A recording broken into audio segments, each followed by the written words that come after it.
Good morning students.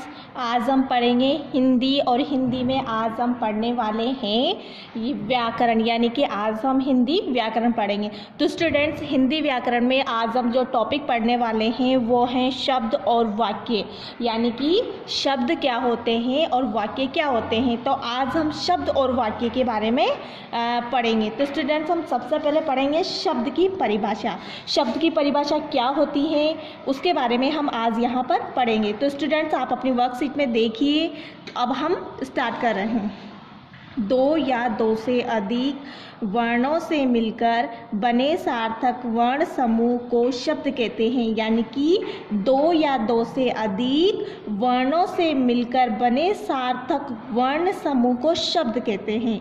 देखो students, अब हम इसको समझेंगे। जैसे यहाँ पर दिया हुआ है फल और यहाँ पर दिया हुआ है कमल। तो यहाँ पर जैसे इसको हमने लिखा फ प्लस ल तो फल, क प्लस म प्लस ल तो कमल। इस तरीके से स्टूडेंट्स अब हम आगे पढ़ने वाले हैं वाक्य, यानी कि वाक्य क्या होते हैं और वाक्य की परिभाषा किसको बोला जाता है। तो अब हम यहाँ पर क्या पढ़ने वाले हैं, वाक्य की परिभाषा।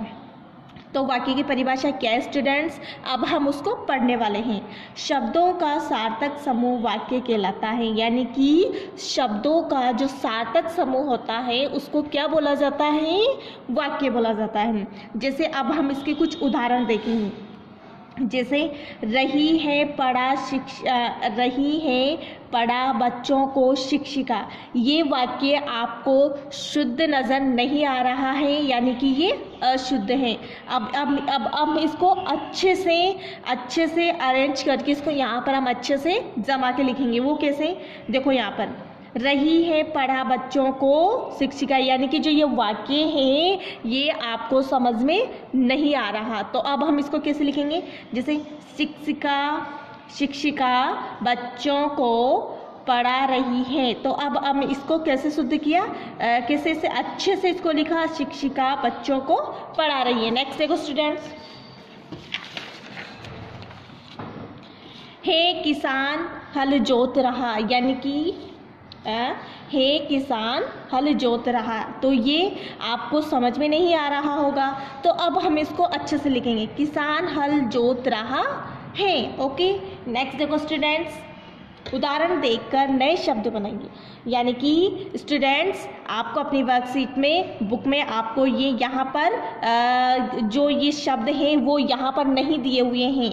ओके, तो वो किस तरीके से करने कंप्लीट। जैसे क यहाँ पर ब तो कब, स ब तो सब, त ब तो तब, यानी कि हमको इस शब्द को और इस शब्द को मिला के यहाँ पर लिखना है, इसको मिला के यहाँ पे लिखना है, इसको मिला के यहाँ पर लिखना है। नेक्स्ट देखो स्टूडेंट्स, यहाँ पर न ह फ, तो अब हम इसको किससे मिला के लिखेंगे, ल से। जैसे नल न ल तो नल, ह ल हल, फ ल फल। इसके बाद नेक्स्ट देखो, चित्र पहचान कर उसके नाम के पहले वर्ण गोला लगाई, यानी कि जो चित्र है उसके जो चित्र है उस चित्र को आपको पहचानना है कि ये चित्र किसका है और ये किस शब्द से शुरू होता है। तो उसके बारे में हम यहाँ पर हम फिर उसको पहचान के उस पर सर्किल करेंगे।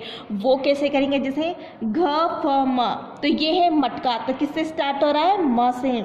ये है च म न, और ये क्या है, मछली, किससे स्टार्ट हो रही है, म से। तो हमने किस पे सर्किल किया, म पे। नेक्स्ट, निम्नलिखित वाक्यों को शुद्ध कीजिए। कैसे, सड़क में मत चलो, ये आपको शुद्ध नजर आ रहा है, नहीं।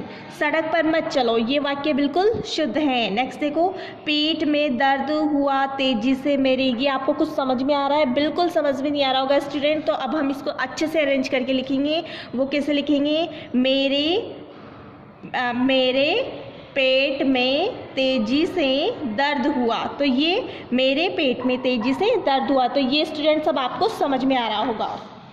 नेक्स्ट है पानी में रही तैर बतख, ये वाक्य बिल्कुल समझ में नहीं आ रहा, तो अब हम इसको अच्छे से लिखेंगे, बतख पानी में तैर रही।